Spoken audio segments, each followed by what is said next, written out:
kecewa. Alam telah menolak satu akta sejarah. Orang menolak.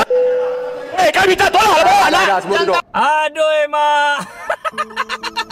Malulah tuan-tuan, malulah. Sebagai ahli parlimen yang lebih tua, yang lebih lama, yang lebih senior, kan, koyak dengan ahli parlimen junior.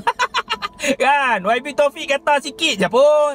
Kan, dia kata pasal apa? Hampa tolak ni rang undang-undang perlembagaan yang baik ni. Koyak tuan-tuan. Koyak.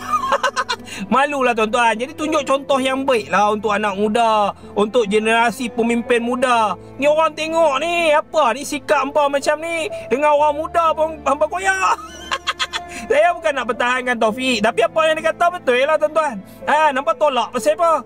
Kan, sebab perang undang-undang perlembagaan ni tuan-tuan memberi kuasa kepada parlimen. Benda yang ni benda baik. 148 ahli parlimen, majoriti 2/3.